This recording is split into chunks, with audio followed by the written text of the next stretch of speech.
أعوذ بالله من الشيطان الرجيم بسم الله الرحمن الرحيم ويوم نبعث من كل أمة شهيدا ثم لا يؤذن للذين كفروا ولا هم يستعتبون صدق اللہ العظیم۔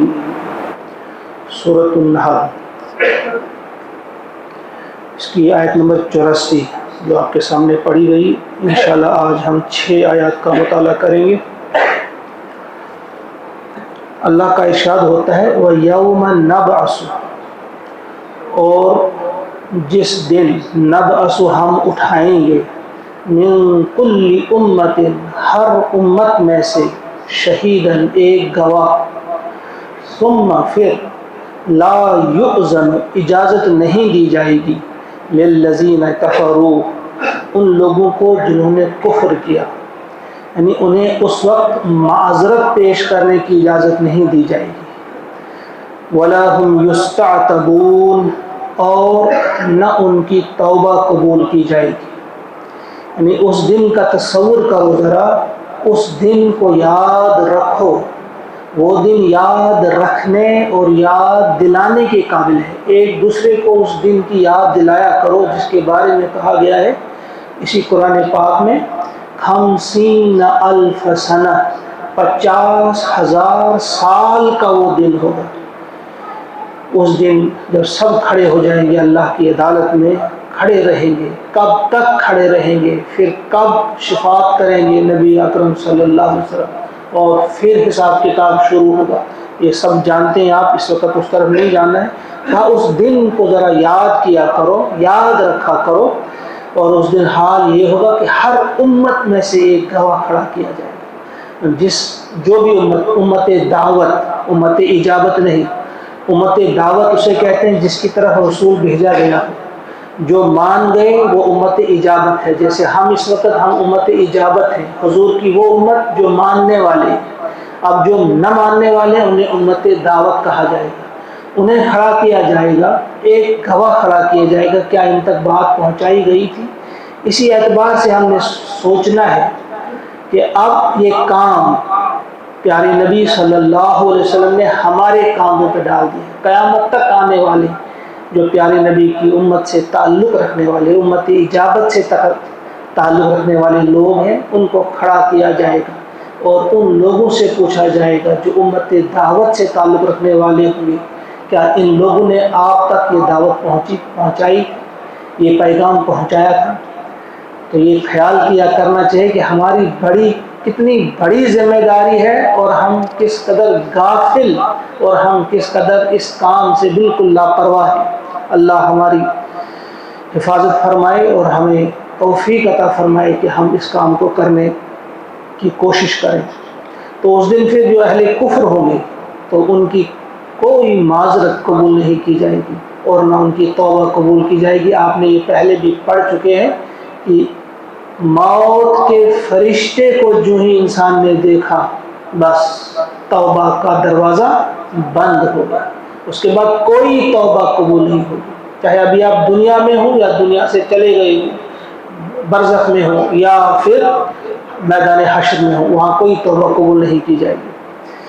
وَإِذَا رَأَى الَّذِينَ ظَلَمُوا، اور جب دیکھیں گے وہ لوگ الَّذِينَ ظَلَمُوا جنہوں نے ظلم کیا، العذاب عذاب، جب ظالم لوگ عذاب کو دیکھیں گے، فَلَا يُخَفَّفُ عَنْهُمْ، تو بالکل بھی کم نہیں کیا جائے گا، تخفیف نہیں کی جائے گی ان کے عذاب میں، بالکل بھی وہ ہلکا نہیں کیا جائے گا، وَلَا هُمْ يُنظَرُونَ، اور نہ انہیں مہلت دی جائے گی۔ جب عذاب دیکھیں گے وہ گھبرا جائیں گے، چیخیں گے، چلائیں گے، معافیا مانگنے کی کوشش کریں گے، تو کیا کیا کریں گے، لیکن ہلکا نہیں کیا جائے گا عذاب، اور نہ انہیں مہلت دی جائے گی۔ وَإِذَا رَأَى الَّذِينَ أَشْرَكُوا، اور جب دیکھیں گے وہ لوگ جنہوں نے شرک کیا ہوگا۔ اچھی طرح سے اس بات کو ذہن میں بٹھائیے، یہ شرک بڑے ہی خفیہ انداز میں، انتہائی اس انداز سے دلوں میں داخل ہوتا ہے کہ انسان تصور بھی نہیں کر سکتا. وہ کہتا ہے کہ میں تو بڑا موحد ہوں، لیکن اس کے عقیدے میں غیر محسوس طریقے سے شرک آ جاتا ہے. اب فرمایا جا رہا ہے کہ جب اس روز وہ لوگ جنہوں نے شرک کیا ہوگا، جب وہ دیکھیں گے جب وہ دیکھیں گے شرکاءہم، ان کو جن کو انہیں شریک ٹھہرایا ہوگا، شرکاء کو، جب وہ اپنے شریکوں کو دیکھیں گے شرک کرنے والے، قالو کہیں گے ربنا، اے ہمارے رب، ہؤلاء شرکاؤنا، یہ ہے ہمارے وہ شرکاء، یہ ہے ہمارے وہ شریک، الذین کنا ندعو، جن کو ہم پکارا کرتے تھے، یعنی جن سے ہم مدد طلب کرتے تھے، جن سے ہم اولاد مانگتے تھے، اپنی جو تمنائیں تھی، آرزویں تھی، ان سے پورا کرنے کی ہم دعا کرتے تھے، یہی وہ ہمارے شریک ہیں. من دونکا، آپ کو چھوڑ کر، یعنی اے اللہ تجھے چھوڑ کر ان شریکوں سے ہم دعا کیا کرتے تھے، یہ ہے وہ ہمارے شریک. فَأَلْقَوْا إِلَيْهِمُ الْقَوْلَ، تو وہ ڈال دیں گے واپس ان کی بات کو انہی پر، الٹا کر دیں گے ان پر، اور کہیں گے اِنَّكُمْ لَكَاذِبُونَ، بے شک تم جھوٹے ہو. نہیں، اللہ تعالیٰ ہمیں آج ہی یاد دلا رہا ہے، ذرا اس منظر کو آنکھوں کے سامنے لاؤ کہ جب شرک کرنے والے، جن کو انہوں نے شریک ٹھہرایا ہو اللہ کے ساتھ، ان کے بارے میں کہیں گے یہ ہیں جن سے ہم مانگا کرتے تھے. جب وہ وہاں پہ دیکھیں گے، دوسری جگہوں پہ کھول کر بھی یہ بیان کیا گیا ہے. سورہ مائدہ میں حضرت عیسیٰ علیہ السلام کے بارے میں آیا ہے. عیسیٰ علیہ السلام سے سوال کریں گے اللہ تعالیٰ، کیا تم نے کہا تھا ان سے میری عبادت کرو، میری بندگی کرو؟ وہ کہیں گے نہیں، اگر میں نے ایسا کیا ہوتا آپ کو تو علم ہوتا، میں نے ایسا نہیں کیا ہے. اسی طرح سے جب وہاں دیکھیں گے، مثلا آج بھی کچھ ایمان والے بھی، توحید کے علمبردار بھی، کچھ لوگ، کچھ اللہ کے برگزیدہ بندوں کو، اللہ تعالیٰ کے خاص بندوں کو، انتہائی محترم بندوں کو اللہ کا شریک ٹھہراتے ہیں. جیسے کسی کو دستگیر کہا جاتا ہے کہ ہمارا ہاتھ پکڑیے آپ، کسی کو ایک انداز سے پکارتے ہیں، کسی کو دوسرے انداز سے پکارتے ہیں مدد کے لیے کہ وہ ہماری مدد کرتے ہیں. وہاں جب دیکھیں گے حضرت شیخ سید عبد القادر جیلانی رحمۃ اللہ علیہ کو کہ وہ بلند مقام پہ ہوں گے، بڑی عزت افزائی ان کی ہوگی، ان کا ایک خاص مقام ہوگا. اللہ تعالیٰ سے کہیں گے کہ ان سے ہم مانگتے تھے، تو وہ جواب دیں گے، یعنی جو بھی ہوں گے، چاہے عیسیٰ علیہ السلام ہو، کوئی نبی ہو، کوئی ولی ہو، جو بھی ہوگا، وہ فوراً ان کی بات کو انہی پر الٹا دیں گے، کہیں گے تم جھوٹ بولتے ہو، ہم نے کہا تھا تمہیں ہم سے مانگو، ہم خود بھی اللہ سے مانگتے تھے اور ہم نے یہی تعلیم دی تھی کہ اللہ سے مانگو. تم آج ہم سے کہتے ہو کہ ہم نے تم سے کہا، ہم نے ایسی بات نہیں کہی. تم جھوٹے ہو، تمہارا یہ عقیدہ جھوٹا ہے جو تم نے خود ہی گھڑ رکھا تھا. تم نے اپنی کمزوریوں کو چھپانے کے لیے، لوگوں کے منہ بند کرنے کے لیے تم کہتے تھے کہ نہیں ہم فلاں فلاں سے مانگتے ہیں، وہ ہماری سفارش کریں گے. تم چوریاں کرو گے اور تمہاری سفارش کریں گے، تم رشوت کھاؤ گے، تم بددیانتی کرو گے، تم بدماشیاں کرتے رہو گے، اور تم سمجھتے ہو کہ شیخ سید عبد القادر جیلانی تمہاری سفارش کریں گے. تم جھوٹے ہو، انکم لکاذبون، تم جھوٹے ہو، تمہاری کوئی سفارش نہیں کی جائے گی، کوئی تمہاری سفارش نہیں کرے گا. انکم لکاذبون وَأَلْقَوْا إِلَى اللَّهِ يَوْمَئِذٍ السَّلَمَ، اس روز کے لیے لوگ اطاعت اختیار کریں گے، عاجزی اختیار کریں گے اللہ کے سامنے، یعنی بڑی ہی نرمی کہیں گے. جب وہ دیکھیں گے کوئی کہیں سے مدد نہیں آ رہی ہے، کوئی ان کی سفارش نہیں کر رہا ہے، کوئی چھوٹنے کی اب کوئی گنجائش نہیں، تو اللہ کے سامنے بڑی منتیں پھر کریں گے، پھر بڑی نیازیاں کریں گے، سر جھکائیں گے، عاجزی کریں گے. وَزَلَّ عَنْهُمْ مَا كَانُوا يَفْتَرُونَ، اور وہ گم ہو جائیں گے ان سے. کون؟ مَا كَانُوا يَفْتَرُونَ، جو وہ افترا کرتے تھے، جو جھوٹ گڑتے تھے، جو جھوٹے عقیدے انہوں نے بنائے تھے کہ وہ سفارش کرے گا، یہ بچائے گا، یہ کرے گا، وہ کرے گا، وہ سارے گم ہو جائیں گے. مثلا گم ہونے سے کیا مراد؟ یعنی انہیں پھر وہ یاد بھی نہیں آئیں گے کہ ہم یہ باتیں کیا کرتے تھے، بالکل گم ہو جائیں گے. کسی بھی قسم کا سہارا وہ لینے کی پھر کوشش بھی نہیں کریں گے. الذین کفروا، وہ لوگ جنہوں نے کفر کیا، وصدوا عن سبیل اللہ، اور روکا اللہ کے راستے سے، زدناہم عذابا فوق العذاب، تو ہم بڑھائیں گے ان کے عذاب پر عذاب۔ یعنی ایک تو وہ لوگ ہیں جو گمراہ تھے خود، ان کے لیے بھی عذاب ہے، لیکن وہ لوگ جنہوں نے اپنے ساتھ اوروں کو بھی گمراہ کیا ہوگا، ان کے لیے اللہ تعالیٰ نے فرمایا ان کے عذاب کے اوپر ایک اور عذاب، اور ہم بڑھاتے رہیں گے ان کے اس عذاب پر عذاب۔ گمراہ کرنے والے کچھ تو شرک کی طرف لے جاتے ہیں لوگوں کو، وہ بھی گمراہ کرنے والے ہیں، کچھ اللہ کے راستے سے روکتے ہیں۔ مثلا کچھ لوگ قرآن پڑھنے کی کوشش کرتے ہیں، ان کا دوست کہتا ہے آؤ آج بیٹھیں گے، کل سے اب قرآن کلاس میں بیٹھا کریں گے۔ وہ خود بھی نہیں آئے، اوروں کو بھی روکا، خود بھی نہیں سدھرے، اوروں کو بھی دور لیتے رہنے کی کوشش کی۔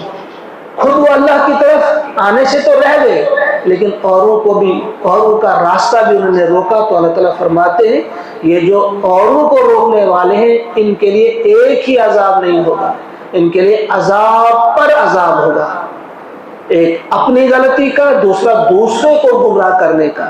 زدناہم عذابا فوق العذاب بما كانوا یفسدون، کیونکہ وہ فساد کرتے ہیں، کیونکہ یہی بڑا فساد ہے، سیدھے راستے سے، اللہ کی راہ سے۔ اسی لیے کہا گیا ہے کہ کوئی بھی بات جب آپ نے کرنی ہو سوچ سمجھ کر کیا کرو، کہیں آپ کی بات سے کوئی حق سے رک نہ جائے، کہیں آپ کے کسی ایکشن سے، چاہے آپ نے زبان سے بات کی بھی ہو یا نہ کی ہو، صرف آپ کا جو آپ کی باڈی لینگویج ہو، آپ کی جو ہاتھ کے اشارے یا آپ کے جسم کی کسی حرکت سے، ایکشن سے ایک دوسرا انسان رک جاتا ہے راہ راست سے، اس کا بھی آپ کو جواب دینا ہوگا کسی بھی طور۔ مثلا ایک سادہ سی شکل یہ بھی ہے کہ جب کہا جاتا ہے کہ بیٹھو قرآن پڑھا جائے گا، قرآن سنایا جائے گا، کچھ لوگ جب اٹھ کر چلے جاتے ہیں، زبان سے انہوں نے کسی کو نہیں کہا تم اٹھو، لیکن عمل سے انہوں نے دعوت دی کہ بھائی زیادہ ضروری بھی یہاں بیٹھنا نہیں ہے، زیادہ ضروری بھی سننا نہیں ہے، گویا یہ بھی ایک قسم کا روکنا ہے۔ اسی طرح سے جب کسی مجلس میں ہم بات کرتے ہیں، جب کسی قسم کے کمنٹ ہم لکھتے ہیں، کسی موبائل پہ لکھتے ہیں، کہیں بھی لکھتے ہیں، کوئی بھی بات ہم لکھتے ہیں، اس کمنٹ کا کیا اثر ہوتا ہے، کہاں دور تک وہ جاتا ہے، کتنے لوگ اسے پڑھیں گے، کوئی شرک کی طرف لے جائے گا، کوئی بدعت کی طرف لے جائے گا، کوئی ایک طرف، کوئی دوسری طرف لے جائے گا۔ تو فرمایا جا رہا ہے کہ تم محتاط رہو، اس دن آپ کو صرف اپنا عذاب نہیں، دوسروں کو گمراہ کرنے کا، دوسروں کو راہ سے ہٹانے کی جو سزا ہے وہ بھی تمہیں بھگتنی پڑے گی۔ اب یہ والی آیت جو آخری آیت ہے، فرمایا جا رہا ہے وَيَوْمَ نَبْعَثُ فِي كُلِّ أُمَّةٍ شَهِيدًا، پھر اس آیت کو دہرایا جا رہا ہے، یہ الفاظ کچھ ڈفرینٹ ہیں۔ فرمایا اس دن کا ذرا تصور کرو، ذرا سوچو، اپنے تصور میں اس دن کو لاؤ جب ہم اٹھائیں گے ہر امت میں سے ایک گواہ، علیہم ان پر، من انفسہم انہی میں سے، وَجِئْنَا بِكَ شَهِيدًا عَلَىٰ هَٰؤُلَاءِ، اور آپ کو اے محمد صلی اللہ علیہ وسلم ان سب پر ہم گواہ ہیں، ان سب پر اللہ کو گواہ ہے۔ اس آیت کے بارے میں جب یہ پڑھی جا رہی تھی، یا اسی سے ملتی جلتی کئی جگہ پہ یہ آیت آئی ہے، پڑھ رہے تھے عبداللہ بن مسعود کے سامنے، عبداللہ بن مسعود سے کہا کہ آپ پڑھو، جب وہ پڑھ رہے تھے تو حضور صلی اللہ علیہ وسلم رونے لگے، کہا بس کرو بس کرو، یعنی انہیں تصور آ گیا کہ جب مجھ سے پوچھا جائے گا کہ کیا یہ پہنچایا آپ نے، میں کیا جواب دوں گا، پھر میری امت جو ہے جن تک میں نے یہ ذمہ داری کی ہے، کیا انہیں پہنچایا کہ نہیں پہنچایا۔ ذرا تصور کرو اس دن کا کہ کہیں ایسا نہ ہو کہ ہمارے رسول ہمارے خلاف گواہی دیں۔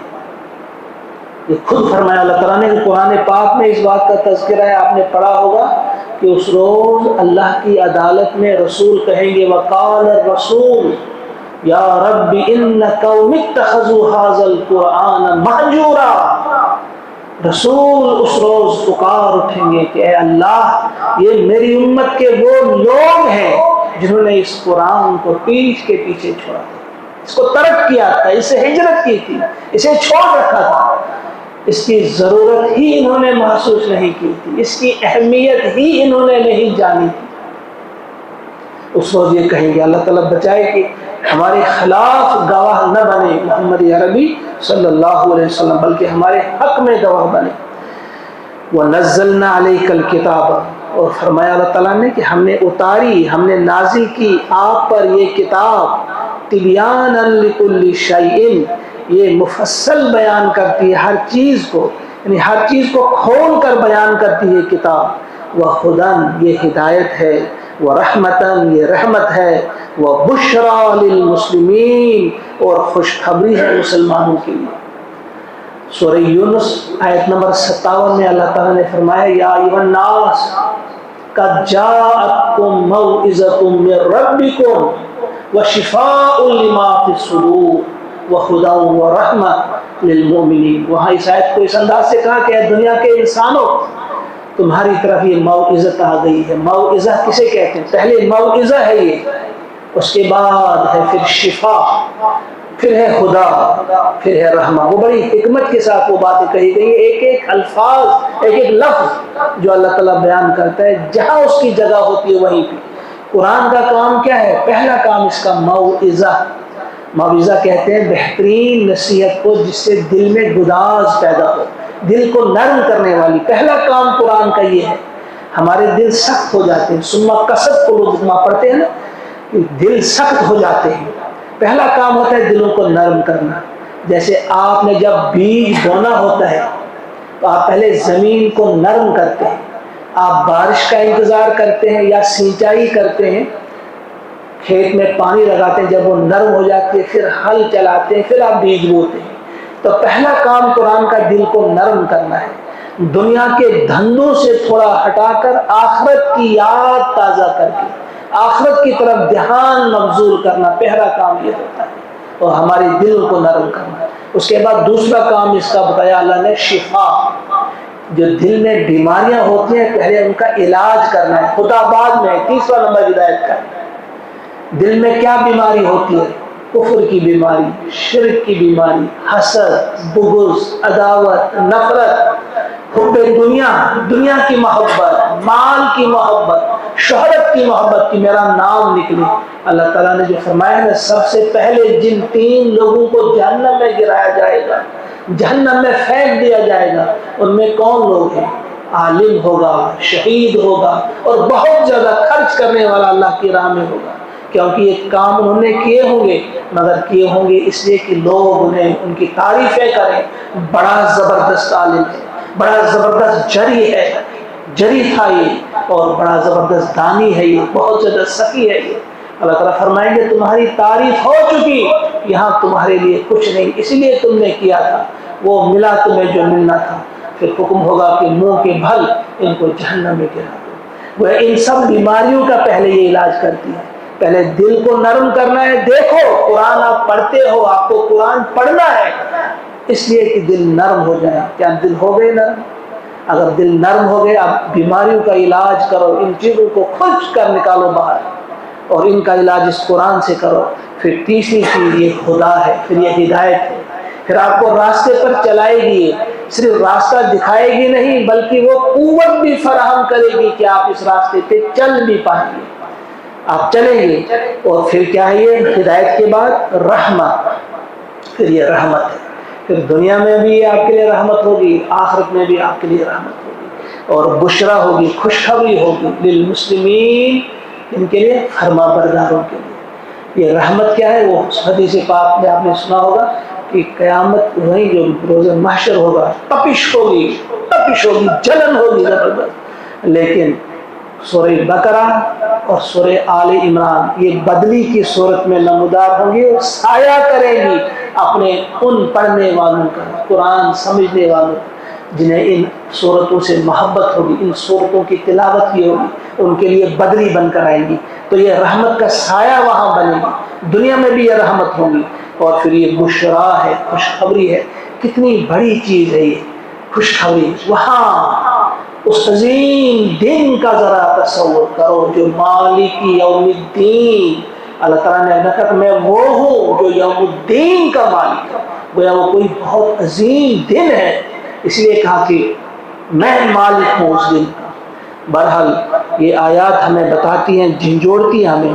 یہ مکمل ہوا رکوع، 12واں رکوع تھا اس سورت کا، یہ 6 آیات اس رکوع میں تھی، یہ مکمل رکوع ہم نے پڑھا۔ اللہ سے دعا ہے کہ وہ ہم سب کو توفیق عطا فرمائے کہ ہم واقعی ان آیات کو اپنے دل کے اندر اتاریں اور اس کے بعد اپنے دلوں کو نرم کریں، ان میں گداز پیدا کرنے کی کوشش کریں، پھر ان بیماریوں کو دل سے نکالیں، اور پھر ہمارے لیے جو ہدایت بھیجی گئی ہے اس ہدایت کے مطابق ہم اپنی زندگیوں کو سجانے اور سنوارنے کی کوشش کریں۔ اللہ تعالیٰ مجھے بھی، آپ کو بھی، ہم سب کو توفیق عطا فرمائے۔ اللہم اجعل القرآن ربیع قلوبنا ونور ابصارنا وشفاء صدورنا وذهاب حمومنا وغمومنا۔ اللہم ارحمنا بالقرآن، اللہم ارحمنا بالقرآن واجعله لنا اماما ونورا وهدى ورحمة، وصلى الله وسلم على سيدنا ومولانا محمد وآله وأصحابه أجمعين برحمتك يا أرحم الراحمين۔ السلام علیکم۔